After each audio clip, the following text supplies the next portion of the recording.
Hello everybody, Assassinator back with another Halo Infinite weekly update video for week number 47. Yes, I'm back to doing this video on Tuesday after taking a break for 1 week. Last week I didn't end up getting to do a shop update on Tuesday. I didn't do that till I believe it was Friday, but I'm back to doing this grind again. So the first thing that I want to mention is there's no event. There won't be another event until the end of October. So the end of this month, we'll end up getting week number 6 of the Fracture event. For those of you who want to go ahead and I guess move up more tiers, you'll have a chance to move up 10 more tiers. Hopefully most of you have finished off the pass, but if you haven't, you can move up 10 more tiers during that week. We'll talk about it more during that week though. So the next thing that I want to talk about is the shop. So I'm here in the shop checking out, I want to say 3 out of 4 bundles are repeats. So we're going to go and start with those.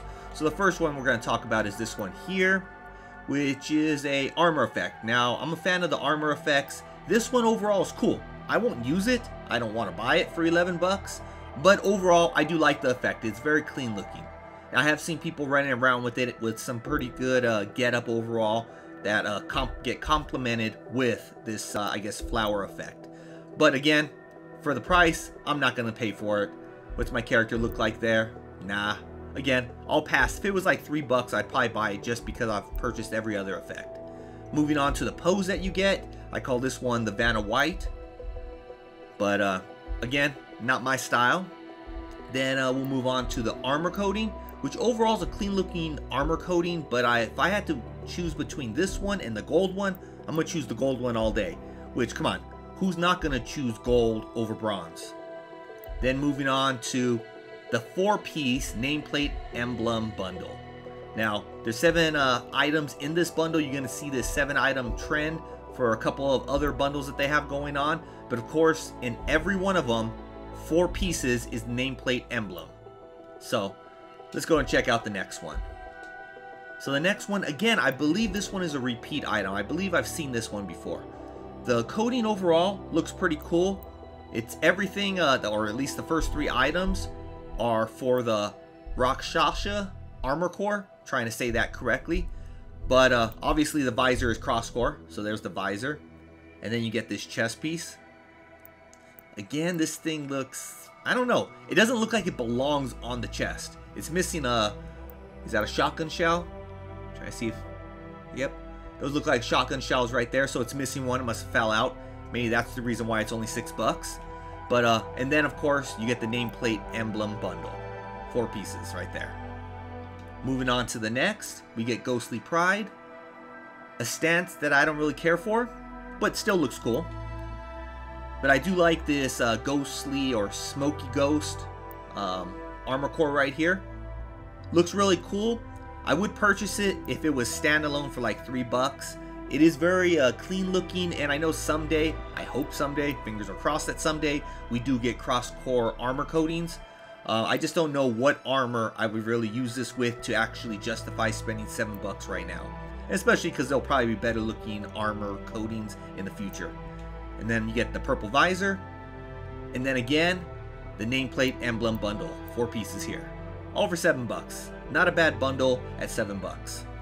And then the last but not least, I would say it's the only new item here. And overall, I feel at 2 bucks, this one might be worth it if this is something you like. So, you get the charm.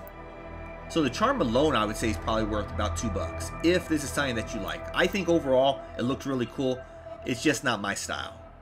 And then, of course, you get the same thing in the nameplate emblem, I guess, setup. So not too bad right there. And again, only $2. That's not going to break anyone, I feel.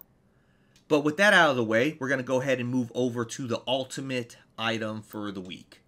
Now, the ultimate item, as you can see, is the Blue Mojo armor coating. It's for the Mark 7. Now, the thing that sucks is it's not available for me to actually check out, like in my inventory. Usually it's there, it's locked, but it's there.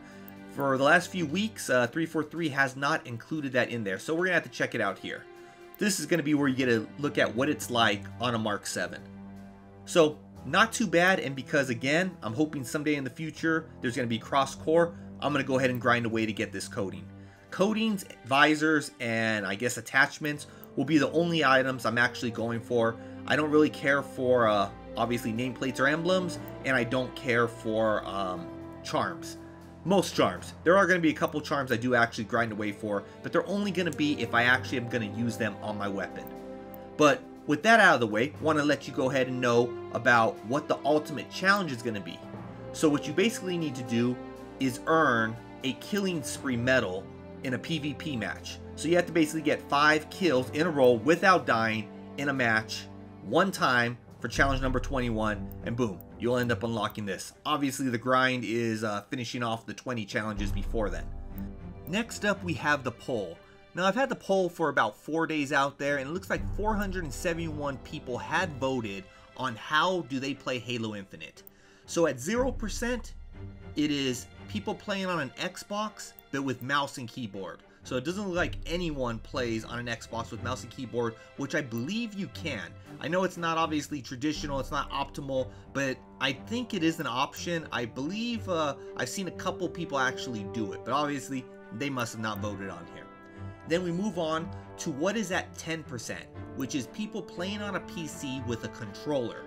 So it looks like PC players, 10% of the 471, which is basically about 47 people, play on a PC with a controller.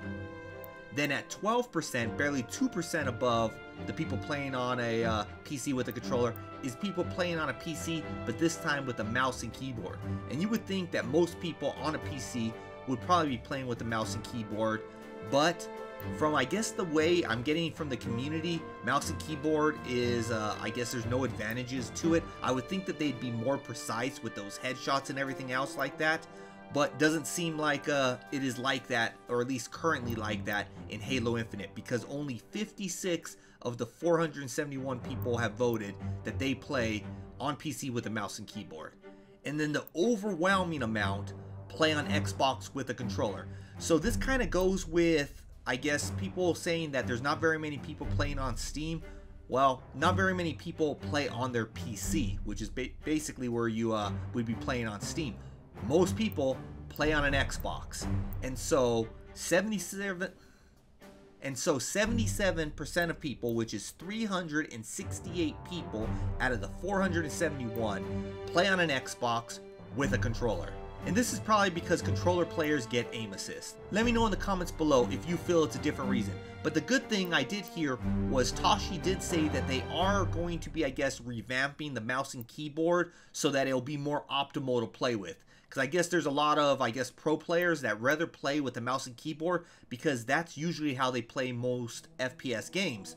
But Halo Infinite, they gotta switch over to controller, so you're kind of learning a different thing, a different method for inputting your actions when you're used to and you've kind of refined your keyboard and mouse play.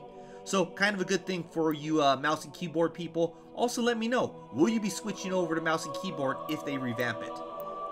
But the last thing I want to talk about is that I did put out a video for how to obtain the Tasteful Sensation Razorback coating. So if you are interested in getting this coating, I have an image of it on screen. I did put a video out yesterday talking about how to obtain it, basically all the steps. It's pretty simple overall. I know some people have said it's not that simple. It actually is. But hopefully you found this video informative. There's not a whole lot going on this week in the world of Halo Infinite, so there's not really a whole lot to talk about. Hopefully we'll be getting more news since we're getting closer to that final month before the winter update. But until next time, Assassinator's out.